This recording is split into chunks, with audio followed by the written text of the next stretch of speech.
And finally, it's over with. What's up, guys? It's Techno Viking 23 coming to you today with some Raid Shadow Legends, and we have just completed the normal Doom Tower. I've been trying to beat this Frost Spider boss for at least 2 hours now, and I finally got it here on this attempt. I'm going to talk about the strategy I used here, what I was trying before, and kind of go through some of the champions that I've used on this journey to finally beat the normal Doom Tower. You can see here we got a time of 1940. The Arbiter is going to sit here and tell us a bunch of stuff about how now we have to go fight the hard tower, which I have absolutely zero interest in doing right now. I don't know if I feel accomplished or not. This is kind of... It's been such a slog getting through the last 20 floors of this, finally beating the Scarab King at floor 100, which there's going to be a video about that and how we got through him.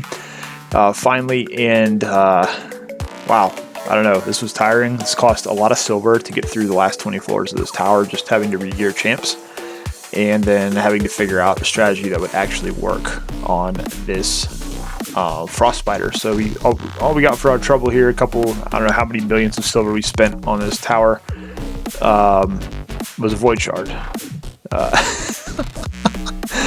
So let me tell you real quick what we did here. So kind of the strategy I had on this team was what I had tried time and time again was I had Tila Gourmain and I had Sathalia, who are pretty much my only two really good HP burn champs that I have on my account. Unfortunately, on this boss, if you don't have HP burn champs on your account, you're going to be kind of screwed. I do have Coffin Smasher, but he's not built. I have Bulwark that I use in my Clan Boss team sometimes, but his accuracy hasn't been rebuilt since Brutal Clan Boss, so he doesn't have enough accuracy to hit on this Frost Spider. I can't find the official number, but I think she has at least 300 resistance, so if you're not bringing accuracy over 300, you're not going to land your HP burn, so you're not going to be able to kill her. So both my Sathalia and Tila are both over 285 accuracy, and I just could not land an HP burn to save my life on the boss. So after 2 failed attempts, one where we actually killed her and she revived, I started thinking about what else I could try. We've got Armiger, who's got his Later Rest, which blocks revive if he can kill an enemy. So I figured I'm going to try the same team I've been running, which I've been running Raglan and Syl basically to have the double revive in case anything went south. Raglan has the cleanse to get the debuffs off. I have Dark Elaine in this team just for the counter attacks, which they do a ton of damage. They whittle the boss down. They whittle down the little baby spiders. So she's really important on this team. And so what I did was I brought in Santa, Sir Nick, mainly for his unkillable, so he could give us the block debuffs, have that unkillable up, also give us a little bit of shields now and then. So that seemed to help out quite a bit with allowing us to do a little bit more damage. You can kind of see here, Armiger did most of the work. This guy is insane for an uncommon champion. But you can see almost 9 million damage. My Armiger, we'll take a look at him in a minute, is not even geared that well. He's literally in a destroy set just to beat the Scarab King. I didn't even have any idea about using him on this boss, but then when I saw he had the Later Rest, I was like, let's bring him in here. This last run, he was able to get the block revive on the 2 Spiderling babies, killed the right one first, then the left one. And then when I got toward the end on her, I let this play out for 18 minutes or so, and then just said, I'm going to manual. You're going to get close to the end just to make sure he's got that Later Rest skill. And I'd been watching throughout the playthrough, and he's getting about 300k damage on that hit. So I'm like, I just got to get her down close enough to the bottom where I can just kill her with that one. So that's what we were able to do, and thankfully it worked out. So that's the strategy I kind of used. We had Armiger there for the block revive on the boss. That's really the only way you're going to be able to take her out if you do not have an HP burn that you can apply, and 300 plus. I'm guessing 300 plus at least accuracy, even on the normal tower, which is kind of crazy. So whew, it's over. It's finally over. I think I'm only the third person here on my clan that has done this this iteration of Doom Tower, at least on normal. And you can see there, 19 minutes 40 seconds. Oof, it's tough. So, but we did it, I guess. Yay. So it's all done, and we still have quite a while to go, so we can come back in and still work on things. But yep, only 3 of us have completed it this time around, so that's kind of cool. And we could go work on the hard tower now, but I'm not really. I'm exhausted. Quite honestly, I've been working on this since reset. So let's get out of here, and I tell you what, in celebration, we're going to go ahead and pull this and get some crappy rare Void Champion. Let's see what happens here. Oh, yep, I hate being right all the time. Actually, earlier tonight, I did pull a Legendary off my Void, and it turned out to be a little Miss Annie. I don't understand how that works, because these last two 10x events, I've pulled 4 Legendaries, and none of them have actually been the Legendaries in the 10x. So let's go over the champs we just used. So you've got Sir Nick here, and you can see I actually do have him in a Destroy set. Now, actually, he was part of my team that finally beat the Floor 100 Scarab King on normal. That boss had stonewalled me for 2 months in a row, so I finally just built a team. I'm gonna show that off in a different video. We talk about the Scarab King. I'll show you guys that, but having him in that Destroy set actually worked really well in Scarab King, but here, you know, his numbers are okay, so he actually did hold up pretty good for this fight as well. He's got 61,000 HP, so he's pretty sturdy, and just him being able to bring that unkillable buff to the table was incredibly helpful. Raglan and Syl, you guys know all about them. You see them in a lot of my content because they're 2 of my workhorse champions. Have them doing a lot. Dark Elaine, we've talked about 100 times how good she is in multiple areas of the game. But let's look at our unsung hero here, the uncommon Armiger. You can see here his numbers are not great. He's only at 74% crit rate, crit damage 109, accuracy is only at 66, so he doesn't land that turn meter very often.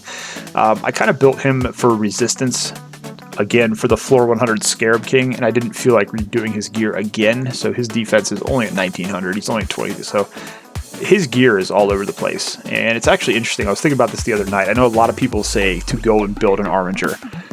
If you're a newer player, you're just starting out in the game, and you hear that advice, I don't really know if you should listen to it or not, because this guy is one of the hardest champions in the game to build if you really want to get value out of him. Like you saw there, we got almost 9 million damage. He did a really good job, but he could be doing so much better if we actually had decent gear, because quite honestly, when you come in here, I mean, you want this defense number to be a lot higher than 1900. You want him to be faster than 155. You want his crit rate to be 100% and his crit damage to be up a lot higher so he can take advantage of that damage based on enemy max HP. And you want his accuracy high too so he can land his turn meter reduction. So you just need really crazy good gear in order to get the maximum value out of Armiger. Now, I'm not saying you can't get value out of him. You obviously saw that we just did, but it's just something to keep in mind if you're trying to build that champion out and it's not working out for you. That's probably one of the main reasons. The gear has got to be very, very good to make Armiger a great champion. And just to show you guys my great haul, as I always like to do, so you can kind of get an idea of where that is. I did just get 9 out of 10 on my accuracy for magic tonight. I got the 900 medals mission done for the Arbiter quest. So now we have to do 10 out of 10, and we're all done with that, thankfully, and I can start building out other parts of the Great Hall. So that's been going along pretty good. This is another huge thing about all the content in the game, including the Doom Tower, just making sure you've got that Great Hall in a good spot. So, but yeah, so we did it. We beat normal Doom Tower. Like I said, I don't know if I feel accomplished or just exhausted, but let's real quick here talk about some of the champions that we used to get through this entire thing. There were a lot of champions we kept reusing. I'll kind of just briefly touch on some of them. Obviously, you know, we've got Raglan here. We've got Syl of the Drakes. Just the stuff they can do with the revives and the healing and the cleanse, just very good skills to have in this Doom Tower. It's kind of like doing faction wars for your entire roster. You want to have debuffers, you want to have buffers, heal, revive, you know, cleansing. You want to have damage, decreased defense. There's just so much that's very important to have. Elgato MVP for Doom Tower, and she's not even built that great.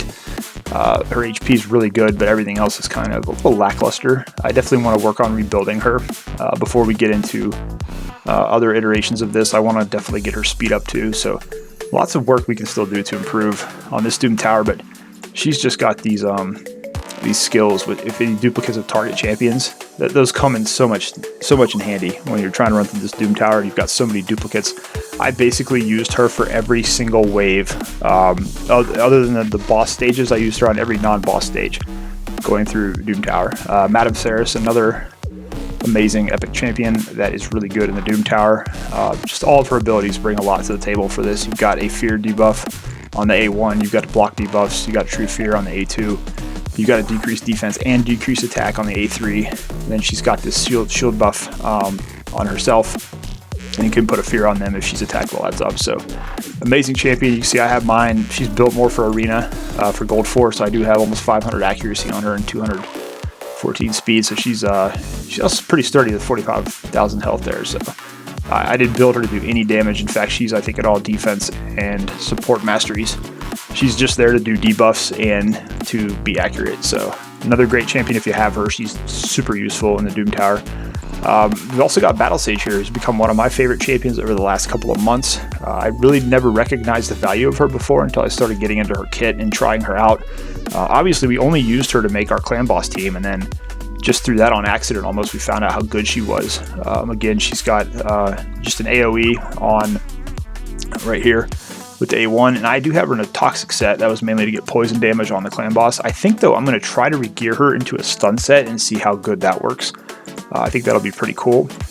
Her A2's got the increased attack and the cleanse, which is really, really good. This is very strong in a lot of areas. And then, of course, she's got the revive on death buff and a speed aura that helps.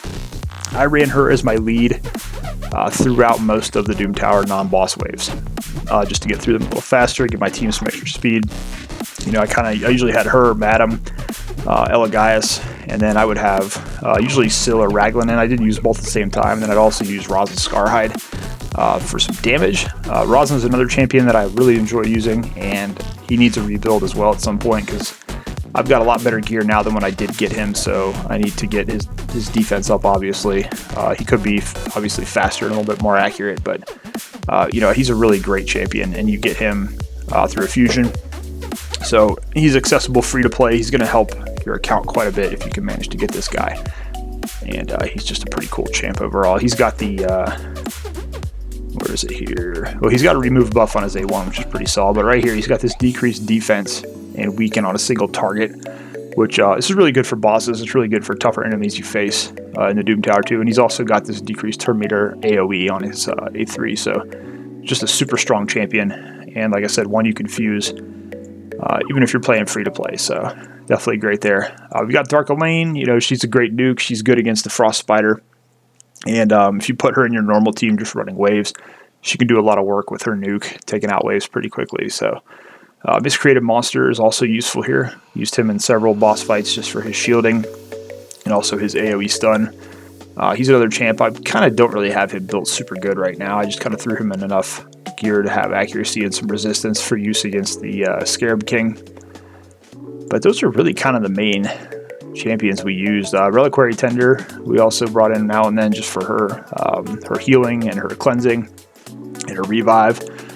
We've also got Cold Heart, obviously, for the big damage she can do on the bosses. So again, with my Cold Heart, she's not geared very well. It's all maxed out at 16, but it's nothing special. I mean, she is not even a good crit rate. She's got almost 240 crit damage, but her attack's kind of low too, so she's just not in super great gear. I need to get her in Savage and Cruel set. Obviously, it's just something that takes a while to build up the gear, but we were still able to use her against a lot of those bosses, including the Nether Spider, with that nuke and cleanse strategy I kind of showed you guys there. So Apothecary I did use a lot early on for his speed boosting and his healing. Some of the earlier waves, he was pretty solid there, but other than that, didn't really use him too much besides that. I kind of switched over and started using different champions. Where is my other? And then we've got, of course, Warmaiden, who's one of our free-to-play MVPs, just with the ease of use and able to get her. You know, her big thing is going to be, of course, the AoE decreased defense. So I used her pretty much throughout the early floors, basically through like floor 60, I'm going to say, like just on the general waves, and then I eventually switched over to using Madame Sorath. Warmaiden can work throughout the entire Doom Tower if you want her to. We used that a little bit in her video we did on her. But once you get Madame Sorath, and if you're able to build her up, she basically does the same thing with the decreased defense. But it's basically, her kit's more useful overall than Warmaiden, obviously, because she's an epic champion. And she's a void champion that's very difficult to pull, so you kind of got that going for her there. But that's kind of just a brief look at some of the champions I found super helpful, helping me get through there. I know some of these are epics and legendaries. You may not have them, but you've got to keep in mind that the Doom Tower really is sort of close to in-game content. Like, if even the normal Doom Tower is very difficult to get through if you're someone around the mid-game. If you haven't finished Faction Wars yet, it's going to be kind of a tough challenge. And you can see there, like I said, our time, almost 20 minutes, kind of reflects that. We just kind of barely scraped by and got it done. But we do have a lot of champions we're working on building up. We did finally pull a Seer, and we're working on getting her leveled up to 60. And then I also, during this Void event this past week, we also did get a Renegade. So she's helpful to run the Seer to reduce those cooldowns. Here's that little Miss Annie we pulled earlier on the Void 10X for Krisk, which of course did not give me Krisk, which would have been amazing. But that's pretty much how all that's going there. But anyways, guys, this has kind of been a look at just the roster we were kind of using to get throughout this Doom Tower. And again, you know, thankfully tonight we were able to finish the first Doom Tower, so it's pretty cool. Feels somewhat accomplished. Like I said, just an exhausting task though. Had to spend a lot of silver to get through this. It was a pretty daunting rebuild of a lot of champions. I feel like we wasted a lot of silver on some of these that we only had to use for one boss, and you guys kind of know my opinion that the rewards in Doom Tower are not really worth it, but you know, it's still something kind of cool to say that we did, and now we can start working on working on the hard Doom Tower at some point. But I'm going to take a couple days I think away from doing Doom Tower. It's just this wore me out. Anyways, guys, that's going to do it for this video. I hope you guys enjoyed this. Let me know how you're doing on the Doom Tower, if you're still struggling or if you've been able to get through it and clear some of the content. Always look forward to hearing from you guys. As always, I hope you guys are having a great day. Thanks as always for watching, and I will see you again next time.